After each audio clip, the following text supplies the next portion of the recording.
आरो खाथियाव दंबावो जोंहा सेक्रेटारि गाहाय सुशान्त सरकार आरो जोंना इयुननि प्रेसिडेन्ट तथा बिसिडिसि चेयारमेन जाबाय जयमल मुसाहारि आरो नार्जारि आरो नकुलु बसुमतारि बिथाङा इयुननि गाहाय नेहाथारि आरो दं बेहाय जोंहा चेयारमेन बिसिडिसि चेयारमेन नामखौ बावबाय बायद'निखौ आरो लोगोआव दं जोंहा नेहाथारि प्राइमारि आरो गासिबो जोंनि अन्थाइबिलनि सिङाव थानाय बिभिन्न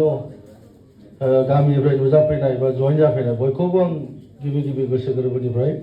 सिबिनाय खुलुमनाय जासिहरनाय थाबाय। बारा बुंनांगौ बादि सानाखिसै आङो जोंना सारानो गोगोमथार बुंलांबाय। फंसेल' बाथ्रा सोंगोरनो लुगैदों नोंसिनाव नोंसोरो दिनै जों सानैखौ नुनानै गोसोआव गोरा मोनदों ना मोनाखै दे हा बेखौ होनगोरो दे स्वयं गोख्रों नेता जोंनि ओनसोलनिनो आरो ओरैबायदि गोख्रों नेता जों बिनि सायाव थानानै ओरैबायदि गोख्रों मोनगोन मावफानो मुथते जोंनि बनगाव समस्तियाव जोंहा गिनांगौ बादि सानाखिसै आं गिबियाव आङो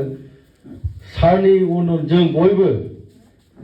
जों बिराद मोनसे पावारफुल समस्ति जागोन बादि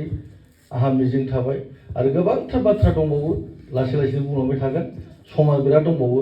नै दासो 4टायाव डिक्लेयार होबाय एमसिसिआ नांबाय सार नांबाय दासो डिक्लेयार होबाय एमसिसि जाबाय आङो डाइरेक्ट माबाजों सिलिगुरिनिफ्राय ट्रेनजों स्टेसनाव ओंखारनानै ओरैबायदि खरा बै बेलथारियाव फाउन्डेसन दंमोन 1 किल'मिटार लामा बेखेवनानै डाइरेक्ट खारबोबाय आं एसे 5 मिनिट सिगां हादां फाउन्डेसनखौ खालामबोबाय दा नुफैनानै जोबोद गोजोननाय मोनबाय दिनै जोंहा बिभिन्न दलनिफ्राय जोंनि दोलोआव जेरै जयनिं जाफैबाय माने बेनो जोंनि वेलकाम सारा क्लियारलि बुंलांथारबाय दहाय दे खुनु राजनितिकआव बै ओरैसे बेखौ लाबोनाङा बै ओरैसे बेखौ लाबोनाङा जोंथ' बारे बुंगासिनो दं बेबादि नङा राजनितिकआव जेला नोंनि पार्टियाव जेला ज' जायो बयबो ज' जानानै जों मोनसे स्ट्रं जायो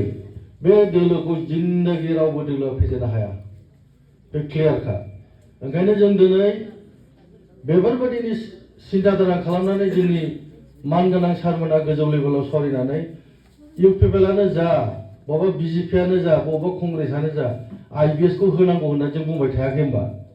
होनबाय थादोंना आफादगिरि प्राइमारि बारे बुंबाय थादों जोंना IBS फोर बा सेल्फ हेल्प ग्रुप जोंनाव पार्टि बासिनाय नियम गैया बे मानसि बासिनाय पार्टि बासिनायावथ' बे इउपिपिएलआ 5 बोसोरखौ खुनुरुखुम सालायलांनानै बिनि उनावथ' बन्द जाबायना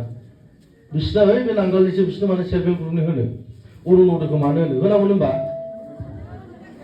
बेबायदि होननायखौथ' दिनै बिसोरो बिटिसिनि फावनिफ्राय गोजानाव थानांगौ बायद'था जाबाय बेबायदि नङा जोंनि मानगोनां हाग्रामा सारा मालाबाबो जोंखौ बिदि निर्देश होआखै जेब्लाबो जोंनि बे गरिब दुखिया IBS बा सेल्फ हेल्प ग्रुप बा अरुणोदय मोननांगौ व्यक्तिनो जाय व्यक्तिया मोनथारनांगौ बे व्यक्तिनो होनांगौ होननानै निर्देश होखानाय ओंखायनो जों दिनैसिम बिसोरथ' जेखि बुङा बिराद दामगासिनो दं माबा सिफायनोसैनो 4 मास 5 मासनि उनावनो बिटिसिखौ सिफायनो हाग्रा सोरलै बे बिदि जायो नोंसोर रायजो भट होनानै बिपिएफआ देरहानानै सरकार दायाखै होनबा बे गणतन्त्र देशआव गोसो जाबानो सिफायनो हायो बबे नियम बेलाय आयेनजों देरहानायसो जोङो रायजोनि भट मोननानै देरहानाय नोंसिनि अननायाव जों देरहाथारदों दा बेखौनो नोंसिनि अननायखौ जेबादि अननायखौ होबाय नोंसोर जोंनो बे अननायखौ निस्सय जों नोंसिनो होफिनथारगोन आरो जोंहा जोबोद खाफाल गोनां जोंनि मोनथाम प्राइमारिया दे दतमा समस्तियाव हाबबाय अन्थाइबिल प्राइमारि आफलागाव प्राइमारि आरो बनगाव प्राइमारि मोनथामा आरो बाबु ओरैबायदि खाफाल गोनां जोंनिनो लकेल लिडार गोदोनिफ्रायनो नांबोथारनाय आन्दलनजों जड़ित जाबाय थानाय जोबोद गोख्रों गोरों गोरा सारखौ जों दिनै मोननो हाबाय ओंखायनो गिबियावनो बुंदों बिथांमोननि गेजेराव जों सानैखौ नुबा जेनेबा आंथ' जेबो नङा सारजों लोगोसे आंबो गोरा जाफानो लुबैयो गोरा जाफाखायो गोरा जाफानो हाया होनबा नोंसोरबो गोरा जानांगोन नोंसोर गोराबासो जों गोरा बेखायनो आङो बिराद दिनैनि बे जोबोद गोथार सानाव आं बयखौबो खावलायो फै ज' जोङो जोंनि बिपिएफ दलाव थानानै सरकारनि मोजां अनुस्थान खामानिखौ जों मावलायनोसै जों मानो बे फाख्रा फाख्रि जाबावनो आं दाख्लैबो बुंदों बनगाव समस्तियाव खुनु फद्दायै हाजारखि सरकारनो थाया जाथों हाजारखि माबा जाथों नांगालखौ फेजेननो हानाय दोलो गैया बे बनगाव समस्तियाव नंगौना नङा रायजोफोर हाया दा बै समाव जोंनिफ्राय माखासे जोंनिनो वार्कारफोर जोंनिनो कर्मिफोर जिहेतु जोंनाव जोंनिनो सासे नेताया जोंखौ गारनानै जायखौ बुङो मानगोनां राजीव कुमार ब्रह्म बिथाङा MCLA जाबोदोंमोन बिपिएफजों देरहानानै बिथाङा देरहाखांनानै बिजेपिआव थांबाय दा बेखौबो मोजां मोनग्रा मानसि दं थायो मानो थाया जानो बेजोंबो माखासे मानसिया थांफादों खिन्थु दिनै बिथाङाथ' पावाराव गैला मानो होनबा बे जथ' थांफादों जोंनि बिपिएफनि जोबखामोन बिथाङासो लांफादोंमोन दा बिथाङा जिहेतु MCLA नंला पावाराव गैला जों मानो बिनि उनाव खारबावनो फैदो जोङो ज' जाफिनसै जों ज' खामानि मावफिनसै जेराव नोंसोर बिपिएफनि खाथार नोंसोरथ' खुनु दस्रा दोलोनि नंखाथारा आरो बेजों लोगोसे आं इउपिपिएल दोलोखौबो खावलायो जिहेतु नोंसिनाव गार्जेन गैला इउपिपिएलआव बनगाव समस्ति हिसाबै बे ओनसोलाव जों गार्जेन जाबाय बिपिएफ दोलोआ फैदो जोंजोंनो ज' मावनोसै आदाथ' मा सिन्थायानो गैया जोंनि थाखाय दा जोंनि सरकाराव बिपिएफ दोलोआव जेबादि गोख्रों नेताफोर जों मोनबाय बा मोननो हाबाय ओरैबादि बिराद मोजां गोख्रोङै जों मावलांनो थाखाय जों जांगि खाब्रा नांसिगोनसो ओंखायनो आं दासो एसे सिगाङाव खोनादों मानि बादा बेलाय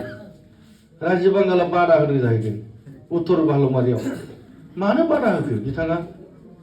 मा खालामगोन बै मानसिफोरखौ दाबो मा पावाराव दंबावो सानदों नामा बिथाङालाय गावबो फै हायोब्ला जों वेलकाम खालामगोन फै थाफै पार्टियाव मा दं ज' थालांनो मावलांनो माथो ना सब समय MCLA जाथारनांगौ सब समय EM जाथारनांगौ नामा मानसिया सानफ्रामबो बिदि जायो नामा सानसे बेलासिथ' जोंबो नागारनांगोन ना नंना नङा दे आंनि प्रेटिक सम्पति नामा सानसे बेलासिथ' जोंबो सोरनोबा हगारना होनांगोन मानानै एमब्राबाय थानाय सारनि हाग्रामा सारनि खिथु थांनानै एखमबा आंनो बावखुंग्रियाव MLA गेलेनोसै सार होनो टिकेट एखमबा आङो आरो बिपिएफआव हाबफैनोसैबो होनो खिथु खारगासिनो हाग्रामा सारनि